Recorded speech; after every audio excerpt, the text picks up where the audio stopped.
வணக்கம். நான் உங்கள் ஜெயா. இன்றைக்கி நம்ம இந்த வீடியோவில் ஜவஹர்லால் நேரு எழுதின அ பர்த்டே லெட்டர், இந்த லெட்டருடைய சம்மரியை பார்க்கலாம் வாங்க. நேரு அலகாபாத்தில் 1889 14ஆம் தேதி நவம்பர் மாதம் பிறந்தார். அவர் இந்தியாவோட பிரைம் மினிஸ்டராக 17 வருஷம் இருந்திருக்காரு. அவருக்கு பாரத் ரத்னா அவார்டு 1955 வழங்கப்பட்டது. அவர் நிறைய எழுதியிருக்காரு. அதில் முக்கியமான படைப்புகள் பார்த்திங்கன்னா the discovery of India, glimpses of world history, toward freedom. Nehru 1964 27ஆம் தேதி மே மாதம் அவருடைய 74வது வயதில் இந்தியா விட்டு மறைஞ்சார்.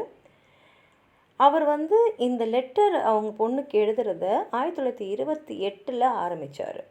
இந்த பிறந்தநாள் வாழ்த்து லெட்டரை அவர் 1930 அக்டோபர் 26ஆம் தேதி அவர் பொண்ணுக்கு எழுதுகிறாரு. அவர் எங்கேருந்து எழுதுகிறாருன்னா நைனீஸ் சென்ட்ரல் பிரிசன், அதாவது சிறையிலேருந்து அவர் எழுதுகிறாரு. இதில் அவர் இந்த உலகத்தை பற்றி என்னெல்லாம் தெரிஞ்சுட்டுருக்காரு, எதெல்லாம் அவர் அனுபவப்பட்டிருக்காரு, அவர் அறிஞ்சிருக்காரு, படிச்சிருக்காரு, இதெல்லாம் அவர் பொண்ணுக்கு அவர் சொல்லணும்னு ஆசைப்படுறது தான் இந்த லெட்டர் மூலமாக நம்ம தெரிஞ்சுக்கிறோம். அவருடைய மகளை ரொம்ப பாசமாக மை டியர் இந்திரான்னு தான் எழுதுகிறாரு.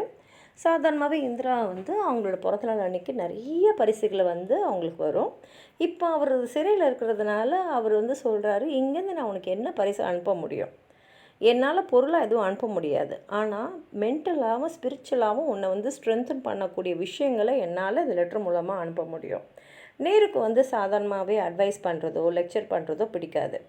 ஏன்னா ஒருத்தங்களுக்கு எது சரி எது தப்பு, எதை செய்யணும் எதை செய்யக்கூடாதுன்றது ஒருத்தங்க சொல்கிற அந்த ப்ரீச்சிங்கால் மாத்திரம் வந்துடாது. 2 பேர் உட்காந்து பேசணும், டிஸ்கஸ் பண்ணணும். அது மூலமாகனா நம்ம சில விஷயங்களை அடுத்தவங்களோட பகிர்ந்துக்கலாம். அதே மாதிரி அவரை பொறுத்த வரைக்கும் அவர் மகள் இந்திராவோட அவருடைய உரையாடலாம் அவர் மனசுக்கு ரொம்ப சந்தோஷத்தை கொடுத்தது.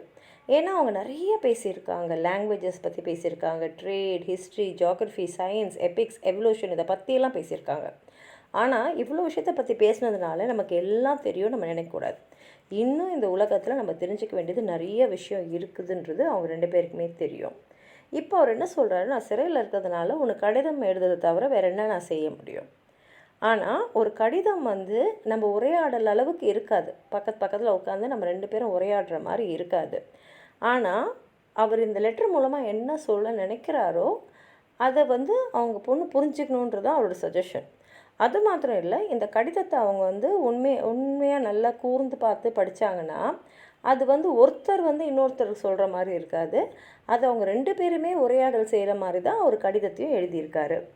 இப்போது இந்த காலகட்டத்தில் இது வரைக்கும் அவர் பொண்ணோட நிறைய விஷயங்களை அவர் பகிர்ந்திருக்கார். நிறைய நாடுகளை பற்றி பேசியிருக்காங்க. சிறந்த மனிதர்கள், ஆண் பெண் எல்லாமே வரலாறு படைத்தவர்கள், அவங்கள பற்றி எல்லாம் படிச்சிருக்கார். 2 பேரும் பேசியிருக்காங்க.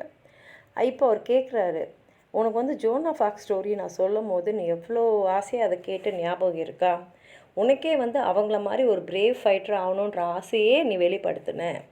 இப்போது சாதாரண ஆண் பெண் இவங்கெல்லாம் அவங்களுடைய தைரியத்துக்கு பேர் அவங்களுக்கு கிடைக்கிறதில்ல. ஏன்னா அவங்க நினைக்கிறதெல்லாம் அவங்களுடைய அன்றாடம் அவங்களுக்கு தேவைப்படுற உணவு, அவங்களுடைய பசங்க, அவங்க வீட்டில் இருக்கக்கூடிய அந்த ப்ராப்ளம்ஸ், அவங்களுக்கு என்ன பிடிக்குமோ அதை பற்றி மட்டும்தான் நினைக்கிறாங்க. ஆனால் இதே சாதாரண மக்களுக்கு அந்த நேரோன்னு வந்ததுன்னா, ஒரு உண்மையான காரணம், ஒரு நோபல் காசுன்னு வந்ததுன்னா அவங்க அதை நோக்கி அப்படி போயிடுவாங்க. அந்த குட் காஸ் இந்த ஆர்டினரி பீப்புளை ஹீரோஸ் ஆக்குற அளவுக்கு அவங்கள செயல்பட வைக்கும். அதே சமயத்தில் சிறந்த தலைவர்கள்கிட்ட சிறந்த குணங்கள் இருக்கும். அந்த சிறந்த குவாலிட்டி என்ன பண்ணுன்னா ஒரு க்ரௌடையே இன்ஸ்பயர் பண்ணி அவங்கள பெரிய மகா விஷயங்களை செய்ய வைக்கும். அதுக்கு உதாரணமாக அவர் பாபுஜி, அதாவது காந்தியை பற்றி பேசுகிறாரு. அவர் சொல்கிறாரு, காந்தி மக்கள் எல்லாரையும், அதாவது அவரோட மக்கள் எல்லாரையும் சிறந்த செயல்களை, நிறைய தியாகங்களை இந்தியாவுக்காக செய்ய வச்சுருக்காரு. அவர் அதே சமயத்தில் பசியாலையும் வறுமையாலும் வாழ்கிற மக்களுக்கு சந்தோஷமாக சுதந்திரமாக எப்படி வாழணுன்றதையும் அவர் சொல்லி கொடுத்துட்டுருக்காரு. பாபுஜி ஜெயிலில் இருக்கும்போது கூட அவருடைய மெசேஜெல்லாம் இந்தியாவில் இருக்கக்கூடிய பல லட்சம் மக்களை போய் அடைஞ்சிருக்கு. அவருடைய எல்லா மெசேஜுமே சிம்பிளாக இருக்கும். எல்லா மெசேஜுமே விடுதலையை பற்றி தான் இருக்கும்.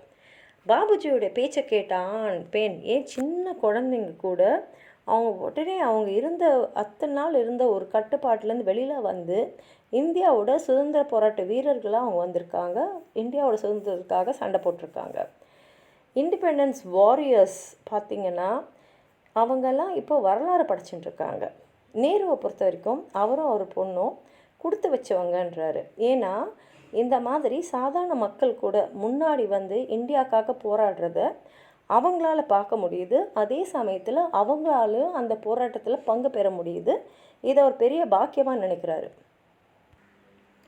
அவங்கள வந்து அவங்க இந்தியன் சோல்ஜர்ஸ் நினச்சாங்கன்னா அப்போது இந்தியாவோடைய சுயமரியாதையை அவங்க வந்து மரியாதை கொடுக்கணும்.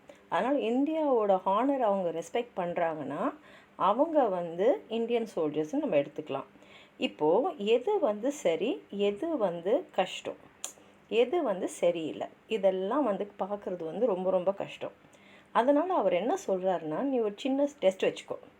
இப்போ சரியானதை நீ எடுக்கிறியா இல்லையான்றது உனக்கு எப்படி தெரியும் அப்படின்னா, எதையுமே நீ ரகசியமாக செய்யாத. நீ ரகசியமாக செய்கிறன்னா அப்போது நீ எதுக்கும் பயப்படுறன்னு அர்த்தம். நீ பயப்படாமல் இருக்கணும். பயப்படாமல் இருக்கணும்னா நீ எது செஞ்சாலும் எதையுமே ரகசியமாக செய்யாத அப்படின்னு சொல்லிட்டு அவர் வந்து ஃப்ரீடம் மூமெண்ட்டை பற்றி பேசுகிறார். அது எவ்வளோ முக்கியமானது, எவ்வளோ பெருமை வாய்ந்ததுன்னு சொல்கிறாரு.